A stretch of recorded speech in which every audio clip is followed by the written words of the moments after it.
everybody, welcome back. Taking a look at A Knight's Tale, Heath Ledger, A Knight's Tale.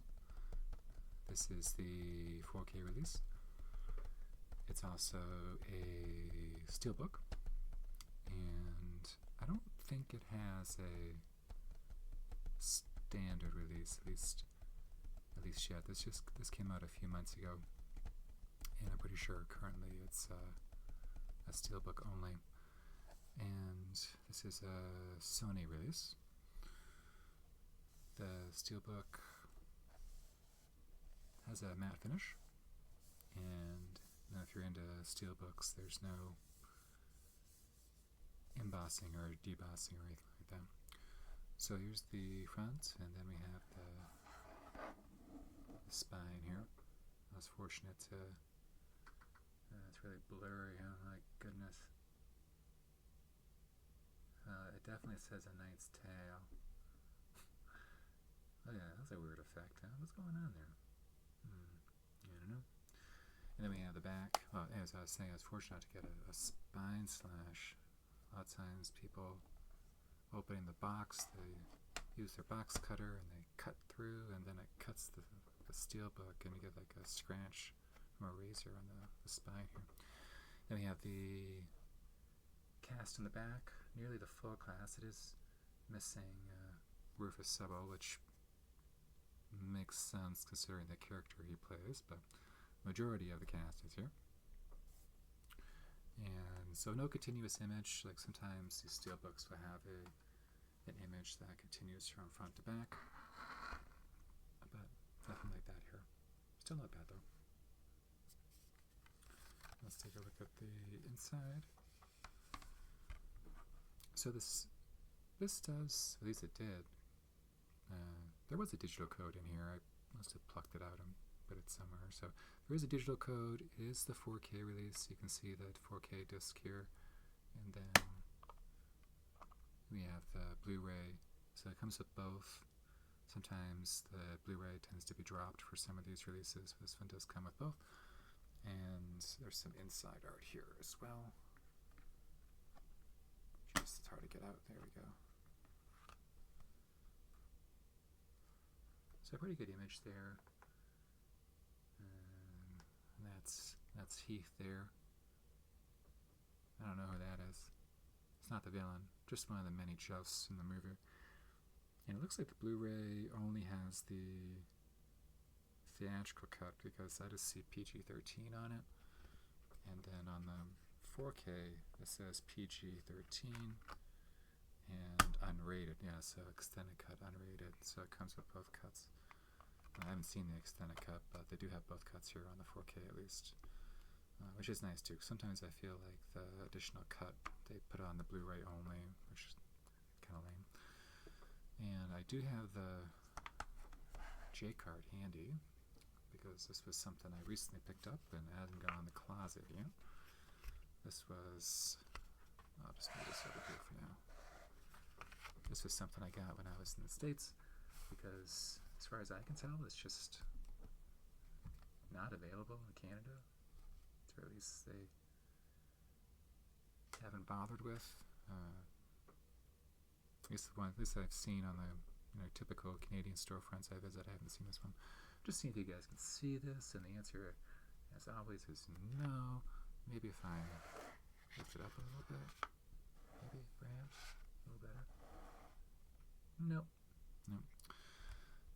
So, A Knight's Tale. The 14th century takes a rocking new twist in A Knight's Tale, a stylish, exciting, action-packed adventure starring Heath Ledger, The Patriot, Brokeback Mountain, also The Dark Knight, from acclaimed director Brian Hedgeland. Payback. I've only seen Payback and Knight's Tale, and I guess that's all I really need to be acclaimed. I don't know. Featuring heroic performances from Mark Addy, The Full Monty, Drawn to Earth, Rufus Sewell, Tristan Isolde, who we also just talked about in Dark City, and Alan Tudyk, iRobot, who is not in Dark City, but Dark City is an Alex Proyas directed movie, and so is iRobot. and he must be the voice, the motion capture for the robot in iRobot. It's been a while since I've seen iRobot, but he seems to be typecast as a robot. I'm not sure how that started. Maybe it started from iRobot, but he's the voice and the motion capture actor for K2 and K2SO and Andor. He's the robot in the new Superman movie. Maybe he's been more robots. That's 3 robots. That's more than most actors. Heath Ledger stars as William Thatcher, a peasant squire who breaks all the rules when he passes himself off as a nobleman who takes the jousting world by storm. The only thing standing between William and his dream of becoming world champion is bad boy Count Adamar. That's played by Rufus Sewell. Okay, yeah, they mentioned her here. She's just read that.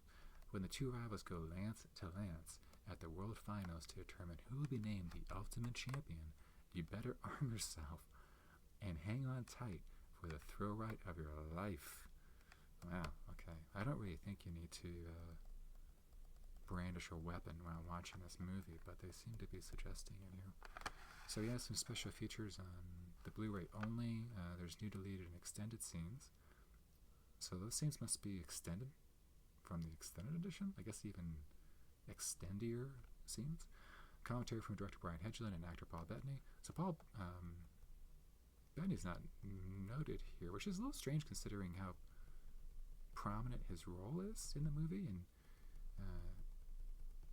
he plays Chaucer, which I think this movie is like loosely based off A Knight's Tale, like the Canterbury Tales. I am familiar with Canterbury Tales at the most basic levels, so I really couldn't tell you, but I'm going to go with very loosely based. And it also contains six deleted scenes with video introductions, Quill and Quarterhouse, second unit photography. So that must be the jousting scenes. So second unit in a movie, they're normally responsible for like the action scenes, like establishing shots and stuff like that.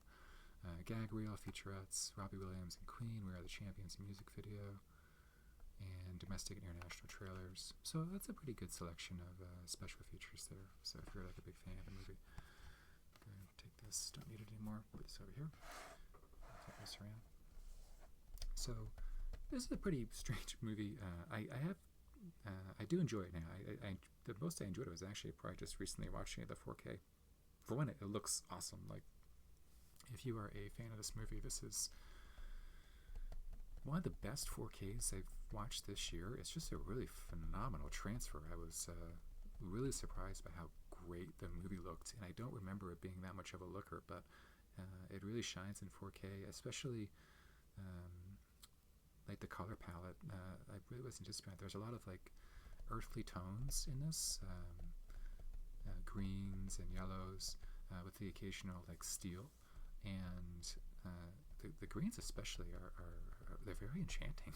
I really like the way the transfer brought them out, and especially like the details and the costumes and stuff. And there's the costumes are certainly more on the modern side. There's nothing really about historical accuracy here, but I do enjoy the costumes. And the Alamos track is aggressive. It is a very full track, especially during like the needle drops. Like it almost feels like you're watching a concert film, which does kind of seem appropriate for this movie, considering how prominent the classic rock is throughout the movie. It almost I'm sure for some people it's like maybe the best part of the movie. I don't know, but it's definitely front and center for how the songs are featured. And so from that standpoint, like the presentation looks really great. But yeah, when I first saw this when it came out, I was not bored. I kind of checked out immediately when Queen started blaring, and I like Queen just fine. Doesn't like everyone kind of does at some level, but like the peasants and stuff, like it doesn't matter if they're a peasant at night or whatever, squire, they knew the lyrics, and I'm like, what's going on here? Like I just kind of figured they'd be like dropping classic rock songs throughout this movie, but no, like they're singing along. And really there was like a dance number that had golden ears, which was pretty good, but I'm like, well, these people know golden years. What's going on here? And but I was a younger man back then, probably maybe a little less tolerant for such things. And my wife, when we first started dating, she loved this movie, and like oh, like I'll watch the movie. I didn't really remember enjoying it, but I'll give it another go, and I liked it more the second time. And I imagine I'm saying that out loud now. It's like, yeah, I'm sure you did. You're dating this lady here, and probably not going to dunk on the movie she really likes. But I did genuinely enjoy it more the second time around. I think I had my expectations in check of what type of movie this was, and even the first time I watched it, I think Heath Ledger is. I was like, oh wow, this is a really great performance, and I really liked Rufus Sewell from Dark City, so I pretty much watch anything he was in, anyways. And so from a performance standpoint, like the first time around, the performance was really good. I just really wasn't buying the story. I was like, I'm not really buying this at all. And then this will be the third time I've seen it, and now like I think I just generally like the movie. It's a pretty entertaining movie. The jousting scenes are really good. Heath Ledger's motivations are a little questionable. Like he wants to be a knight. It's kind of unclear why he wants to. Like his dad seems to want him to be a knight more than anything, and change the stars or whatever the hell it was in that movie.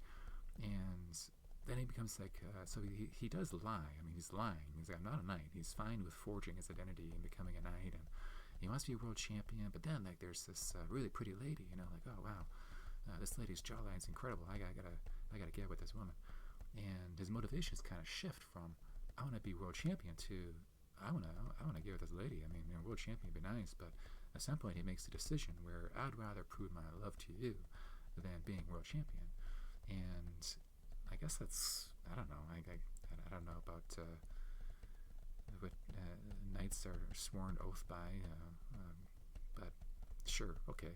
And then it goes back to being like a world champion, and not to spoil things, but of course people are going to find out that he's not truly a knight, and he owns up to it, I guess, which is more noble than running away, but it's just kind of murky. It works because Heath Ledger works. Like, you watch this movie and it's pretty clear that Heath Ledger is going to be a star. Like, as good as the surrounding performances are, like, the movie works because of Heath Ledger.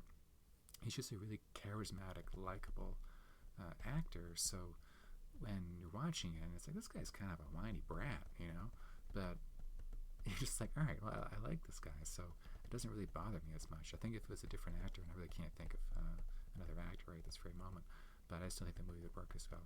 And he has a great villain with Rufus Sewell. So Rufus is just kind of petulant and just arms crossed, frowny face, but from a looks perspective, like, Heath Ledger kind of has like the pretty boy blonde hair thing going on, and Rufus is more like, tall, dark, handsome type. So it's a good villain to have as his opposite. And he's not even that bad of a guy. Like, he's definitely a jerk. I mean, he's a big jerk in the movie. But at some point, he gets sent off to war, and he's just kind of whining because he can't fight him anymore. He's like, hey, I can't fight this guy and become world champion because he's off to war. And he doesn't get sent off to war because he's not even a real knight. So it's just kind of strange. But then, of course, it does turn, and Rufus has some scheming to get with the lady. But it's still, for the time period, Rufus could have been a lot worse as a villain. So it works. I think that works from the hero-villain standpoint. They did a good job with the casting there. And Paul Bettany plays Chaucer. Did I say that? I can't even remember. But he really chews up the scenes he's in as well. And so, yeah, it's a fun movie. I kind of got past the fact that, the characters in the movie are singing "We Will Rock You" and stuff. And it does have really exciting joust scenes. So just from like an action standpoint, they're fun to watch with some really heavy impacts. It really seem like the stuntmen are getting blasted with the jousts. So that's good stuff. Anyways, thanks for watching.